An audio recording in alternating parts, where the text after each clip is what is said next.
Bismillahirrahmanirrahim. Assalamualaikum warahmatullahi wabarakatuh. Selamat bertemu kembali anak-anakku sekalian bersama Bu Bekti untuk belajar kimia bersama. Pada kesempatan kali ini, Ibu akan menjelaskan kepada kalian tentang kalorimetri, yaitu menentukan perubahan entalpi reaksi dengan menggunakan kalorimeter. Nah, siswa sekalian, kompetensi dasar dalam kegiatan kita hari ini adalah menentukan perubahan entalpi reaksi berdasarkan percobaan, berdasarkan hukum Hess, berdasarkan data perubahan entalpi pembentukan standar, dan data energi ikatan. Namun, tujuan pembelajaran utama pada kegiatan hari ini adalah siswa dapat menentukan besarnya perubahan entalpi reaksi dengan menggunakan kalorimeter melalui percobaan. Nah, proses ini sering disebut dengan kalorimetri. Dengan kata lain, kalorimetri merupakan suatu proses atau suatu cara untuk menentukan perubahan entalpi reaksi melalui eksperimen dengan menggunakan alat kalorimeter. Anak-anakku sekalian, siswa kemarin sudah Ibu jelaskan bahwa kalorimeter itu ada dua. Ada kalorimeter boom dan ada kalorimeter sederhana. Nah, untuk eksperimen di sekolah biasanya kita menggunakan kalorimeter sederhana. Kita juga bisa memanfaatkan alat-alat yang ada di rumah kita sebagai pengganti dari kalorimeter sederhana. Contohnya dalam kegiatan eksperimen kita hari ini, kita akan menggunakan kalorimeter sederhananya adalah gelas plastik yang biasanya dipakai untuk minum anak-anak kecil yang ada sedotannya. Ini kita pakai sebagai kalorimeter sederhana. Nah, anak-anakku sekalian, pada kegiatan kita hari ini, kita akan menggunakan alat-alat antara lain adalah kalorimeter sederhana, kemudian termometer, ada gelas kimia, ada gelas ukur, dan pengaduk kaca. Oke ya, jadi kalorimeternya yang dipakai cukup satu, ya. Kalorimeternya cukup satu, jangan banyak. Termometernya cukup satu, jangan banyak termometer. Walaupun nanti akan kita pakai berkali-kali. Kemudian ini ada gelas kimia, pengaduk kaca, gelas ukur, dan gelas plastik sebagai kalorimeter sederhana. Nah, anak-anakku sekalian, nanti langkah kerja dalam kegiatan praktikum kita hari ini adalah yang pertama, siswa mengambil 100 ml larutan NaOH. Nah, kemudian nanti dimasukkan dalam gelas plastik, kemudian diukur suhunya. Dicatat dalam tabel pengamatan. Langkah kedua, siswa mengambil 100 ml larutan asam klorida 0,1 molar, diukur suhunya menggunakan termometer yang tadi dipakai untuk mengukur larutan NaOH, tetapi sebelum dipakai untuk mengukur suhu larutan HCl, maka termometer itu harus dikeringkan dulu. Nah, larutan NaOH tadi sudah diukur, kemudian larutan HCl sudah diukur. Nah, kalian lihat apakah suhunya sama atau berbeda. Jika nanti terjadi perbedaan suhu, maka kita lakukan langkah yang ketiga, yaitu menentukan suhu rata-rata dari larutan NaOH dan larutan HCl tadi. Nah, kemudian nanti larutan HCl dan larutan NaOH itu nanti dimasukkan dalam gelas plastik. Kalau tadi larutan NaOH-nya sudah ada di dalam gelas plastik, maka kita tinggal menuangkan larutan HCl ke dalam larutan NaOH yang sudah dalam gelas plastik. Begitu larutan itu dicampur, maka kemudian gelas ukur itu ditutup. Nah, di situ dilakukan pengadukan dengan pengaduk kaca dan nanti kita akan mengamati perubahan suhu dari termometer yang sudah kita pasang di dalam kalorimeter sederhana tersebut. Nah, anak-anakku sekalian, nanti akan terjadi perubahan suhu. Nanti akan kita lihat apakah suhunya naik, apakah suhunya turun. Nah, di situ nanti kita melanjutkan langkah dengan menghitung perubahan suhu yang terjadi atau delta T, yaitu suhu akhir dikurangi suhu awal. Kalau nanti suhu akhirnya itu lebih tinggi, artinya terjadi kenaikan suhu. Kalau suhunya itu turun, artinya terjadi penurunan suhu. Nah, ketika dulu kita belajar tentang kalor reaksi, kita sudah memberikan penjelasan bahwa kalau terjadi kenaikan suhu, berarti reaksinya adalah eksoterm. Kalau terjadi penurunan suhu, berarti reaksinya adalah endoterm. Ya, anak-anak sekalian, nah nanti ketika siswa sudah mengadakan eksperimen, kemudian siswa harus mengisi tabel pengamatan. Suhu NaOH-nya ini berapa?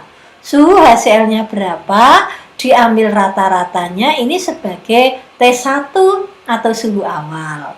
Kemudian suhu akhir adalah suhu campuran ketika HCl dan NaOH kita campur dalam kalorimeter sederhana.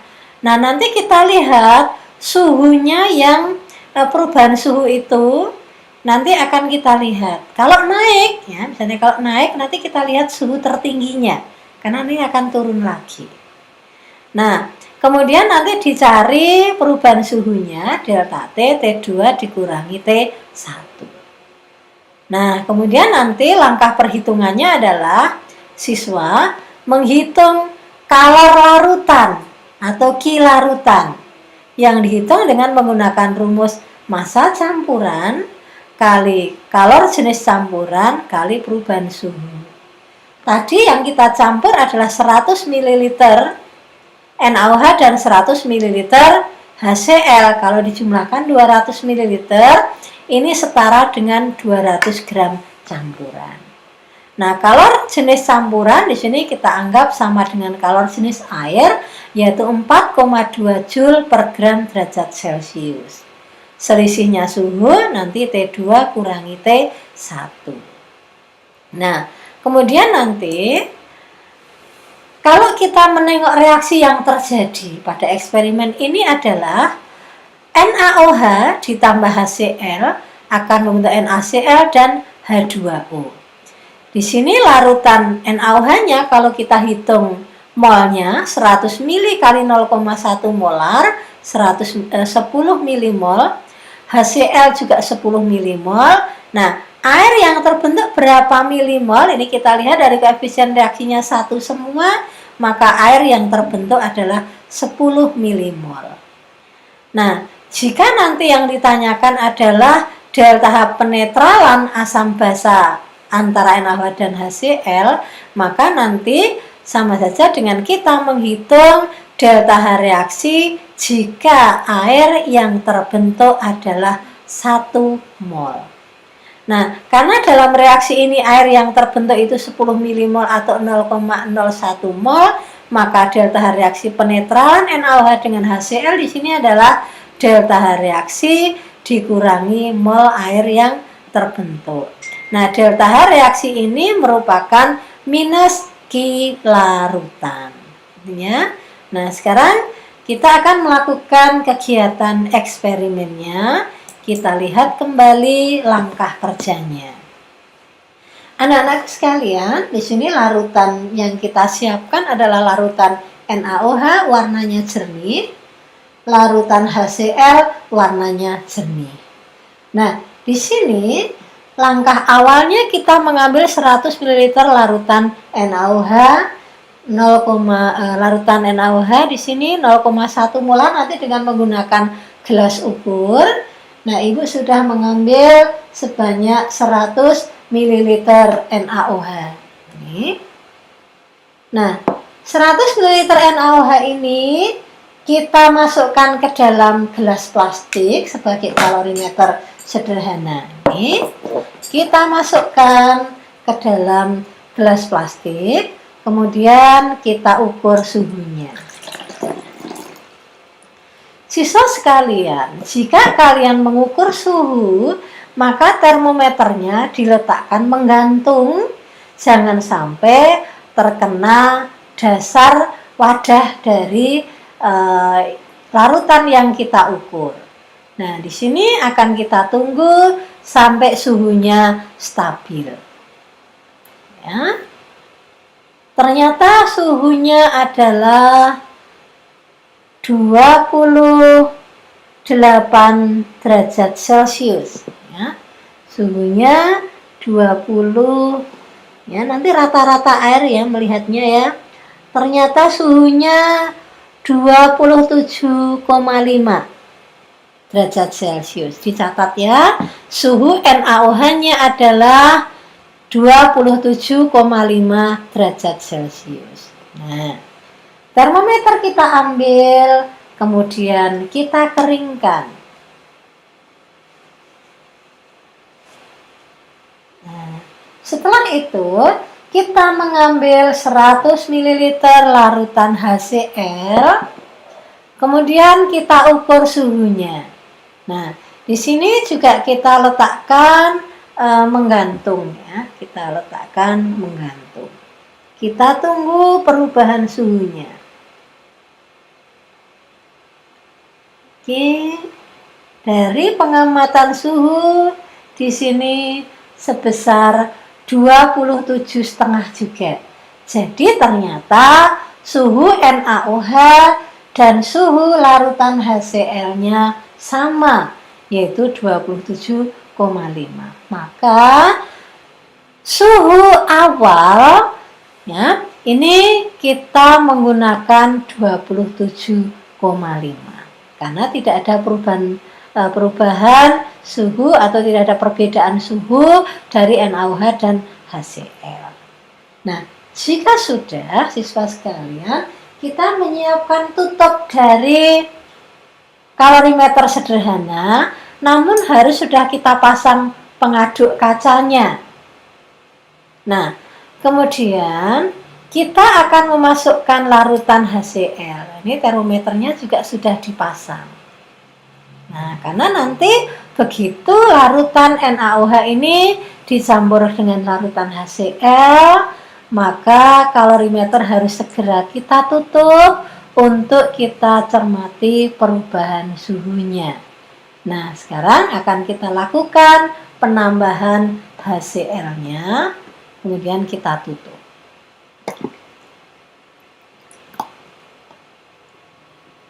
Segera kita tutup, kemudian kita lakukan pengadukan.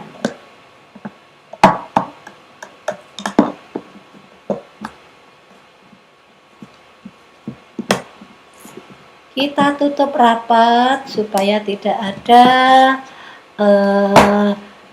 suhu yang keluar. Kita cermati perubahan suhu dalam termometer.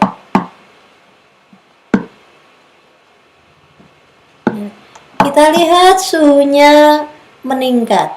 Tadi 27,5. Kita tunggu perubahan suhunya. Ya, mungkin bisa kita guncang-guncangkan.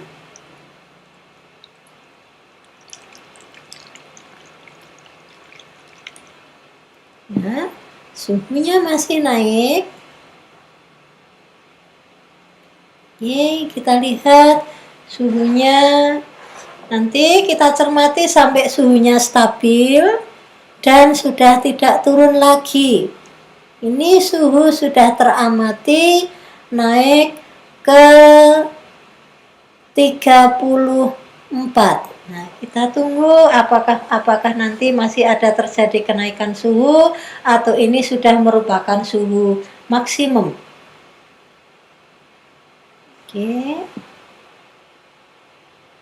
34 masih stabil. Nah, Oke, 34. Nah, suhu stabilnya ini kita anggap sebagai suhu akhir. Karena nanti kalau kita biarkan suhu ini stabil, tapi nanti akan turun kembali.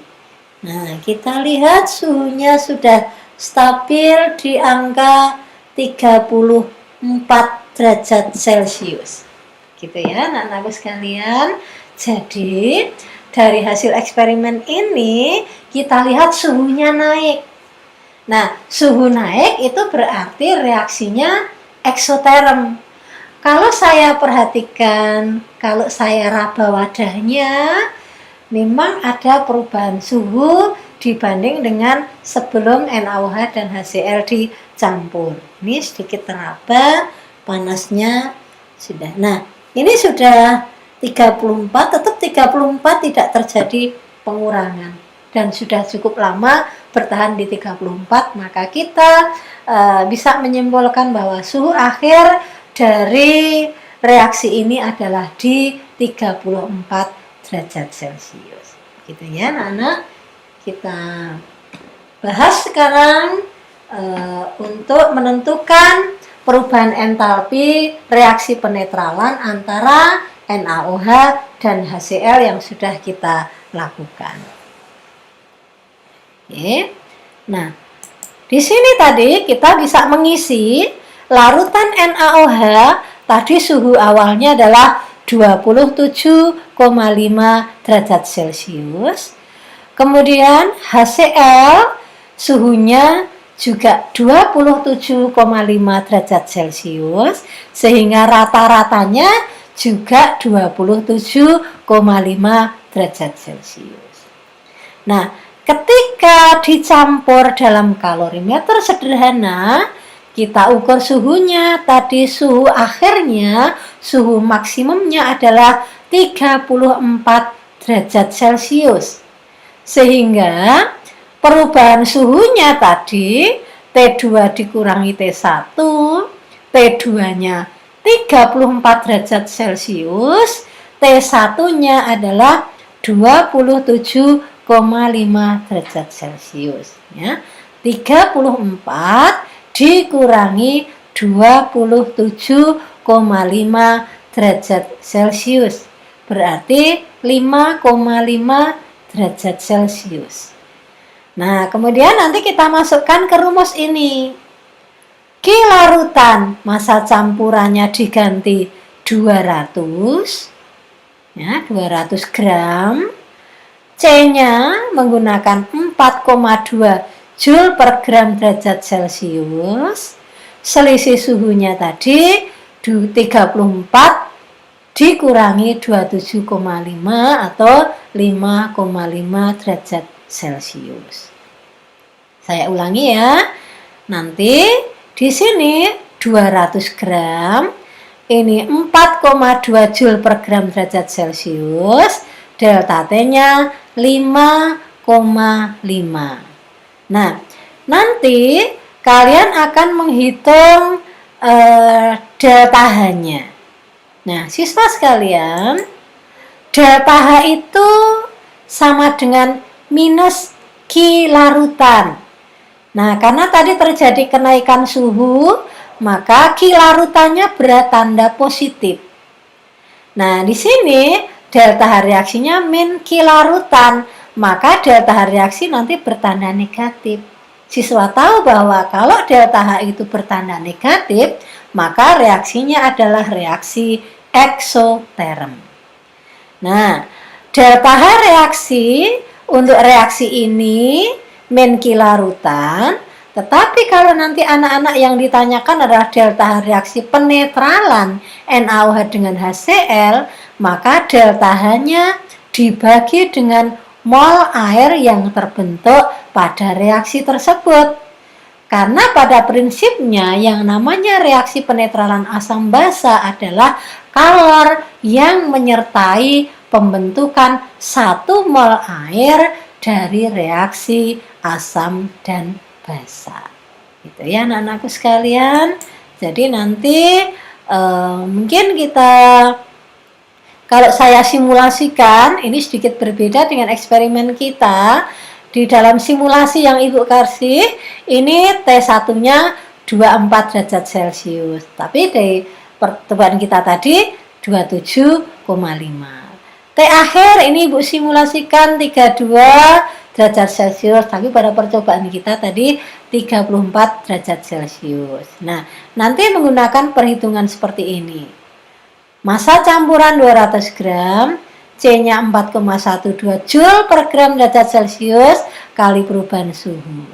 Nah, misalnya Ki reaksinya itu atau Ki larutannya itu 6,592 Joule, maka delta H-nya nanti minus tandanya. Minus 6,592 Joule. Sedangkan delta H reaksi penetralannya adalah delta H ini dibagi dengan mol air yang terbentuk. Tadi mol air yang terbentuk 0,01. Berarti delta H reaksi penetralan NaOH dan HCl menurut eksperimen pada data ini adalah minus 6,952 derajat minus 6,952 Joule dibagi 0,01. Nanti hasilnya adalah 6,592 kilojoule. Nah, nanti anak-anak bisa melakukan perhitungan serupa ini, tetapi tadi T1-nya 27,5 derajat Celcius, T2-nya 34 derajat Celcius. Nah, begitu ya anak-anak. Jadi, dengan melihat demonstrasi ini, Ibu berharap siswa lebih paham bagaimana cara menentukan perubahan entalpi melalui percobaan dengan menggunakan kalorimeter. Nah, cukup sampai di sini pembelajaran dari Ibu. Mudah-mudahan bisa menambah kejelasan siswa dalam mempelajari materi termokimia. Cukup sekian. Assalamualaikum warahmatullahi wabarakatuh.